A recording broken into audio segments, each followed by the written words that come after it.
लग गई आग जमाने में तो बचा क्या है, अगर बच गया मैं तो फिर जला क्या है। लग गई आग जमाने में तो बचा क्या है, अगर बच गया मैं तो फिर जला क्या है। मेहनत से ही यहाँ सब कुछ मिलता है दोस्तों, मेहनत से ही यहाँ सब कुछ मिलता है दोस्तों, इन हाथों की लकीरों में रखा क्या है। नमस्कार दोस्तों, मैं विकास कुमार आप लोग को स्वागत करता हूं। अवेकनिंग विद विकास में आप लोग को स्वागत है। इस वीडियो में हम लोग अध्ययन करेंगे कंप्यूटर का सामान्य जानकारी, जनरल इंट्रोडक्शन ऑफ कंप्यूटर के बारे में। इसमें हम लोग कंप्यूटर का अर्थ, कंप्यूटर की परिभाषा, कंप्यूटर के प्रकार आदि संपूर्ण जानकारी का अध्ययन इस वीडियो में हम लोग करेंगे। तो वीडियो को पूरा देखिएगा, इससे आपको कंप्यूटर की सारी जानकारी मिलेगी। तो चलिए हम लोग वीडियो को स्टार्ट करते हैं।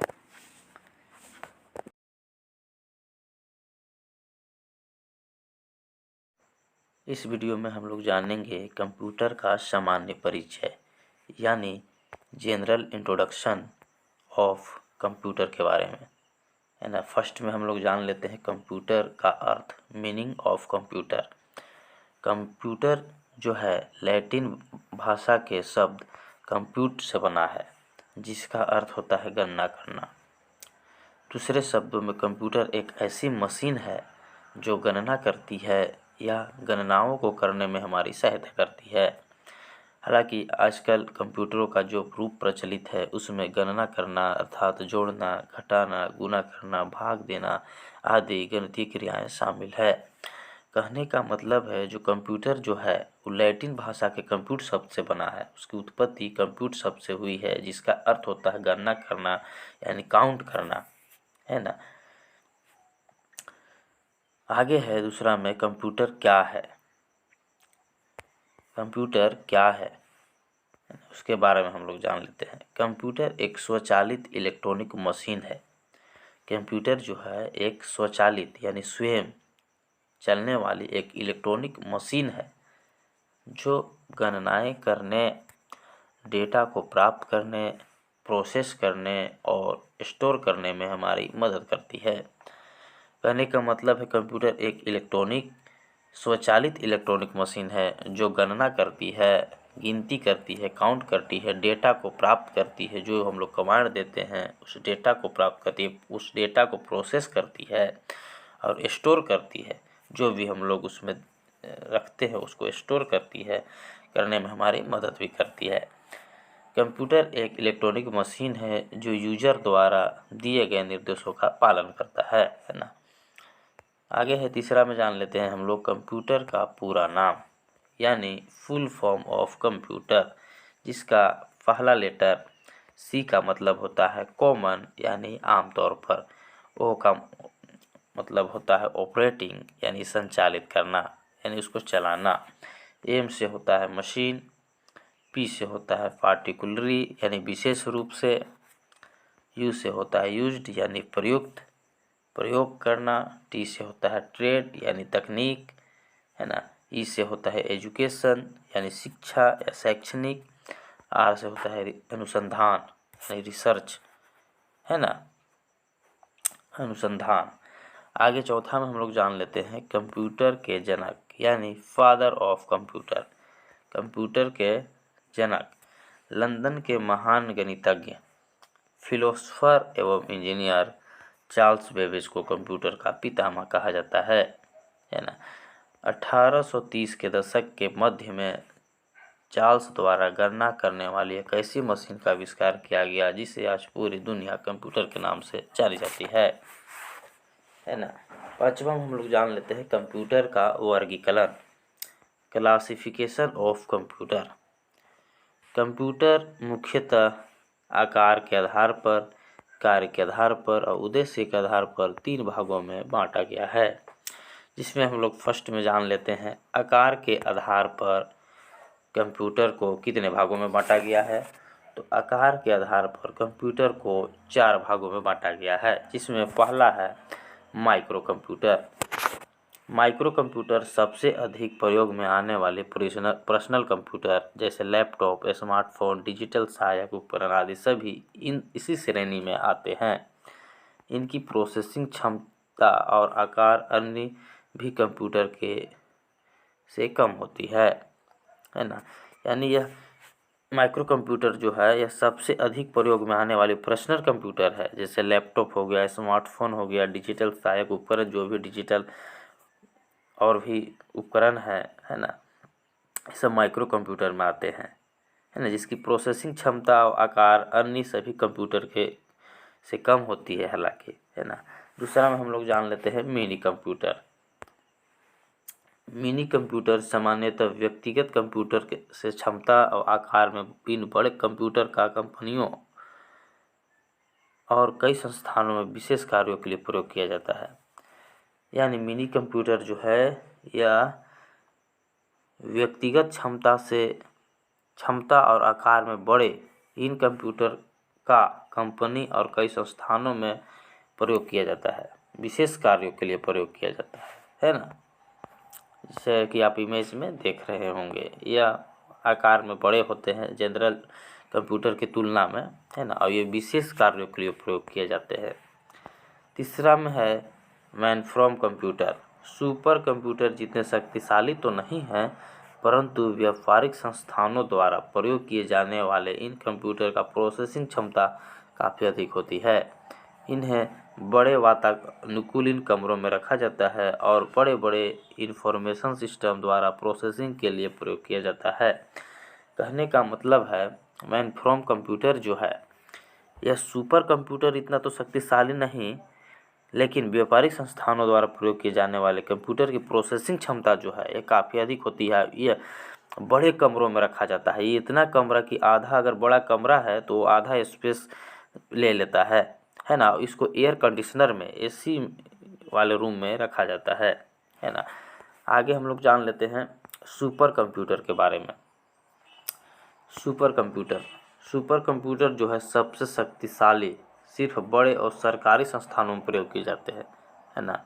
यह और भी बड़े, उससे बड़े होते हैं, जो सबसे शक्तिशाली होते हैं, है ना। इसके सिर्फ सरकारी संस्थानों में इसका प्रयोग किए जाते हैं, ना कि जनरल घरों में, है ना, जैसे कि आप इमेज में देख रहे होंगे। दूसरे जो है जान लेते हैं कार्य के आधार पर कंप्यूटर का प्रकार। कार्य के आधार पर कंप्यूटर को 3 भागों में बांटा गया है। इसमें फर्स्ट में हम लोग देख लेते हैं एनालॉग कंप्यूटर। एनालॉग कंप्यूटर वे होते हैं जो फिजिकल क्वांटिटी, भौतिक मात्रा को मापने के लिए काम में लिए जाते हैं। इनकी मेमोरी छोटी होती है और इन्हें किसी स्पेशल वर्क के लिए बनाया गया है। वैसे इनकी स्पीड कम होती है। इस कंप्यूटर में एक डंडी नीडल लगी होती है जो रिजल्ट दिखाती है। यूजर को आउटपुट देना ही इसका काम होता है ना। यानी एनालॉग कंप्यूटर जो है वो कंप्यूटर होते हैं जो फिजिकल क्वांटिटी को मापने के काम करते हैं ना, लिए जाते हैं। इसकी मेमोरी छोटी होती है। इन्हें किसी स्पेशल वर्क के लिए, इसको भी किसी स्पेशल वर्क के कामों में लाया जाता है ना।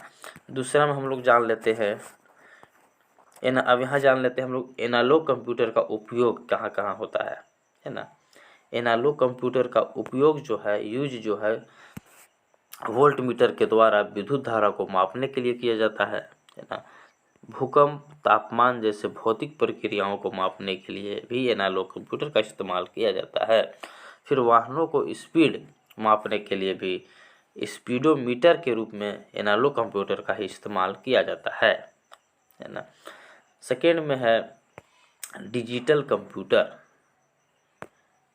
डिजिटल कंप्यूटर एक इलेक्ट्रॉनिक कंप्यूटर है जो गणितीय एवं तार्किक समस्याओं को हल करने का कार्य करता है तथा इलेक्ट्रॉनिक संकेतों डिजिटल सिग्नल पर काम करता है। इनकी गति तीव्र होती है एवं इनमें मेमोरी क्षमता बहुत अधिक होती है। यह सटीक एक्यूरेट परिणाम प्रदान करने में सक्षम होती है ना।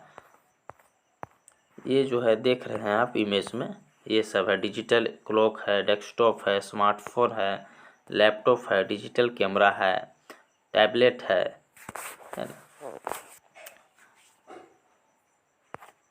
ये सब डिजिटल कंप्यूटर्स है। यहाँ जैसे डायग्राम में दिखा गया है कंप्यूटर का वर्गीकरण का बनाया हुआ है, जैसा कि आप फिगर में देख रहे होंगे, है ना। आगे हम लोग जान लेते हैं तीसरा में, है ना, हाइब्रिड कंप्यूटर। थर्ड में हम लोग जान लेते हैं हाइब्रिड कंप्यूटर क्या है। हाइब्रिड कंप्यूटर ऐसे कंप्यूटर होते हैं जिनमें एनालॉग कंप्यूटर और डिजिटल कंप्यूटर का गुण का समावेश होता है। कहने का मतलब है कि हाइब्रिड कंप्यूटर वो कंप्यूटर हैं जिसमें डिजिटल कंप्यूटर का भी कार्य किया जा सकता है और एनालॉग कंप्यूटर का भी कार्य किया जा सकता है।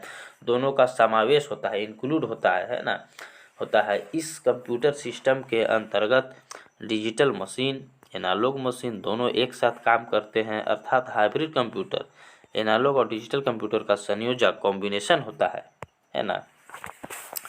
आगे है, जैसा कि आप फिगर में देख रहे होंगे ना, यह क्या है, हाइब्रिड कंप्यूटर का इमेज है। अब जान लेते हैं हाइब्रिड कंप्यूटर के उपयोग। इसका उपयोग कहाँ कहाँ होता है। तो हाइब्रिड कंप्यूटर का प्रयोग निम्नलिखित क्षेत्रों में किया जाता है, जैसे हॉस्पिटल में है ना, अस्पताल में हाइब्रिड कंप्यूटर से मरीज का इलाज किया जाता है। फ्यूल स्टेशन में, पेट्रोल पंप में जिस मशीन का प्रयोग किया जाता है वह हाइब्रिड कंप्यूटर होता है। ध्यान दीजिएगा, जो फ्यूल स्टेशन जो होता है उसमें पेट्रोल पंप में जिस मशीन का जो पेट्रोल देने के लिए कार्य किया जाता है वो हाइब्रिड कंप्यूटर होता है ना। मैन्युफैक्चरिंग के क्षेत्रों में, जैसे बड़े उद्योग कंपनियों में हाइब्रिड कंप्यूटर की सहायता से ही मापन तथा गणना का कार्य किया जाता है। आगे है अल्ट्रासाउंड। अल्ट्रासाउंड मशीन जो प्रयोग किया जाता है वह एक हाइब्रिड कंप्यूटर है।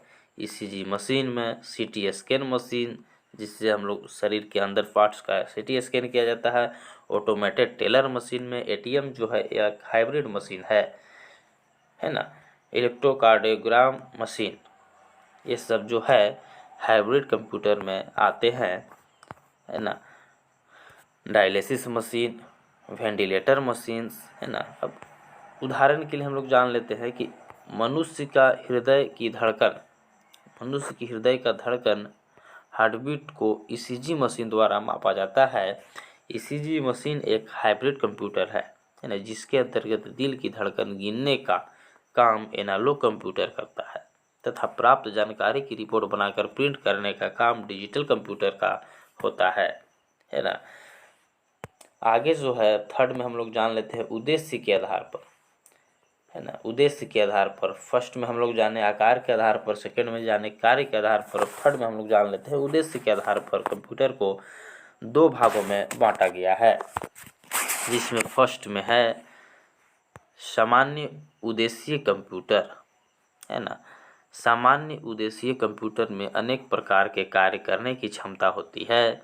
सामान्य उद्देश्य कंप्यूटर के माध्यम से ही कंप्यूटर पर कंप्यूटर से संबंधित सामान्य कार्य किए जाते हैं, जैसे लेटर टाइप करना, अकाउंटिंग का कार्य करना, कोई महत्वपूर्ण दस्तावेज बनाना। इन्हीं सभी कार्यों को सामान्य उद्देश्य कंप्यूटर के माध्यम से किया जाता है ना। सेकेंड में है विशिष्ट उद्देश्य कंप्यूटर। विशिष्ट उद्देश्य कंप्यूटर, विशिष्ट उद्देश्य कंप्यूटर का उपयोग विशिष्ट जगह पर किया जाता है, जैसे मौसम विभाग में उपयोग, अंतरिक्ष में उपयोग, वैज्ञानिक क्षेत्र में उपयोग। विशिष्ट उद्देश्य कंप्यूटर सबसे महंगे कंप्यूटर होते हैं। इन कंप्यूटर को कोई भी सामान्य व्यक्ति नहीं चला सकता है, ना ही विशिष्ट उद्देश्य कंप्यूटर को कोई सामान्य व्यक्ति खरीद सकता है। तो ये रहा कंप्यूटर का सामान्य जानकारी। उम्मीद करते हैं यह वीडियो आपको अच्छी लगी होगी, है ना।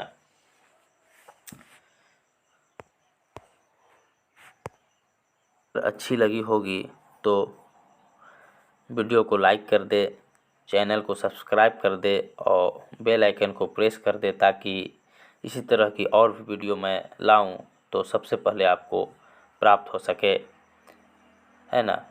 तो चलिए फिर मिलते हैं फिर नेक्स्ट वीडियो में। तब तक के लिए अपना ख्याल रखिएगा। जय हिंद, जय भारत।